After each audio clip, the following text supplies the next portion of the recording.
What's good, YouTube? Today we have brand new footage taken today. Amazing, wonderful. Anyway, today I just want to talk about Worlds. There is some interesting thing that happens later in the video, but we'll get to that later. But for now, Worlds. Wow, it was the first one in 4 years. Fantastic. It's been so long, pandemic, eek. But hey, we're finally back. The production quality is the first thing I want to talk about. It was so bad. The fact that we didn't really know what round it was, what the time was, or like what anyone was playing until it was revealed in game, and then you just had to like remember or crowdsource with everyone else who was watching. Awful. Ugh. Um, I mean, there was so much more that was wrong with it. Like the fact that it was like, in the back rooms of like some random school or something, and it was like the pro players had to play on paper mats. Oh, it's painful, and this is a huge company in Konami. Like, why did they cheap out on this specifically? I mean, that's crazy to me. And that was like entirely day one. And then day two, they put into two parts, which was crazy. Or like the first part of the day was like, cool, we're gonna have one feature match here in the back room still, and then everything after after that was like, great, now we're in the big place with an actual stage, and we're gonna have this big celebration. And then the announcement that like, oh my gosh, it was only OCG. Like, if you were watching the countdown timer, it didn't take place in the English speaking channels. It was just on the OCG one. And it was literally just to be like, Tokyo Dome, new tournament, February, 4 days, yeah. So literally nothing. Such a pain. Uh, but the live music was fantastic, actually. That was really cool. And then the finals for Duel Links, I did not care for, but yay! Congrats to guy who won. I can't remember his name. That's how little invested I am in like Duel Links. But then the hypest match ever: Snipe Hunters versus Team Seven. Jesse Cotton's Raymond Dye and Ryan Yu versus the Snipe Hunters of Joshua Schmidt, or Joshua, Quantal Fink, and even Emre, who Emre is like one of the only ones like I didn't really know in that. I didn't really know who Raymond Dye was either, unfortunately. But hey, stuff happens. Uh, Epic, just really good, exciting matches, back and forths. It was really cool. One downside is that I wanted to see Josh versus Jesse. I thought that would be like really hype, and it was looking like it could go either way, and I think Josh was winning in the end. I wanted to see a conclusion to that match. I know it didn't matter, but I wanted to see the conclusion anyway. Yeah. And then we finally get an American world champion. One day we'll get a British world champion for sure, but we have like many European ones. We have a lot of OCG ones, but this is the first time we've got an American one.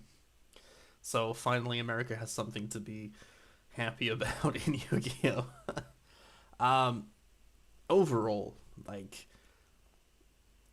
I think it's really funny to laugh at like the production value that was put in place for Worlds, but uh, I'm gonna just go on a limb and just say like it was really hype once the grand stage was revealed. Like from that moment onwards, it was better.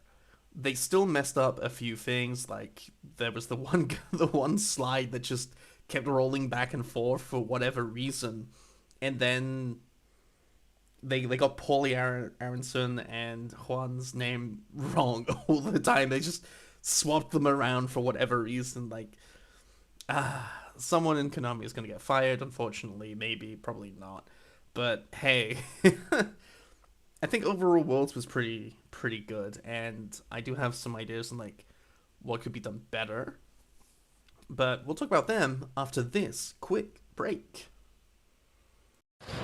Yo, um, so I'm riding around and I fill up my bike, and then I'm like, where do I go now? Because the mountain temple that I wanted to go to, I couldn't really find the entrance to it. The maps have lied to me. However, I did find this area in which I am now, which is just like in the middle of nowhere. There's this gate. And don't worry about that, because that's not the important thing that I want to show you. It's actually over here. So now the camera's flipped around. It's a lovely little place, but why is this fenced off, you may wonder? Well, I'm going to show you here and now. It is because this bridge right here has been broken by the rain. Bridge is made of Chinese or something, who knows. Anyway, rain destroyed the bridge. You can see it's kind of like broken. I'll highlight in post, but for a better look, we can go more towards the side to like see like it's really, really broken. Anyway, quick little tidbit there. Back to the video. So the ways that we can like really make Worlds better is definitely have it in not the back rooms, definitely like have like the big stage overall for both days. Like why they didn't have it for both days, and it was just literally like 3 matches. It was the Duel Links finals, it was the Master Duel finals, and it was the card game finals. Like why it was just those 3, I have no idea. Like I hope in the future like Konami just has it for everything, because it was pretty hype. It's pretty good.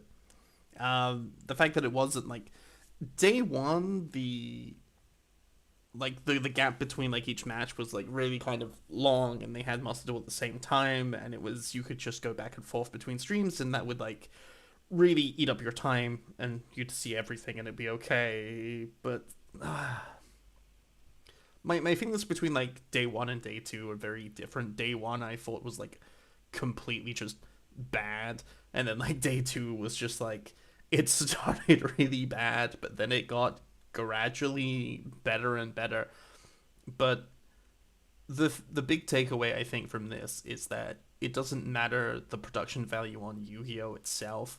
What the important thing is the people who play and the excitement that we the players feel from like watching good Yu-Gi-Oh being played on high levels, and even like rooting for just people and countries and whatnot. Like that's what we love. That's what I really like about Worlds. The fact that it's more than just these are pro players. It's regions. The fact that like Duel Links was the only like version of Yu-Gi-Oh where OCG players were like in the finals is crazy to me. The fact that Master Duel stayed like its own thing, because it is its own thing, like it has its own bandness, and it's the same no matter where you are in the world, and that's crazy good. But the fact that like the finals was literally Europe versus America, fantastic. No OCG players, all of them gone. And then TCG was absolutely crazy. I know that like TCG OCG is like that's the biggest thing that like for confusion, like because it was called the TCG instead of like the card game, but I guess it's for ease of saying. Anyway, the fact that all top 8 participants in the card game version of Yu-Gi-Oh were just from the TCG regions, it was insane. Like, I mean, yeah, the Thailand guy got a DQ in like round 5 for slow playing, because that's what happens in OCG apparently. Like they play on a slower pace and whatnot. Not to like speak like Jerome on this, because he did keep saying like everyone's slow playing. Right, like give the players time to actually think, man. It's the biggest tournament of their lives. Anyway, I think I'm done pretty much rambling. Day 1 of Worlds was not very great. Day 2 of Worlds was pretty cool. Anyway, see you in Wednesday's video, and also coming soon.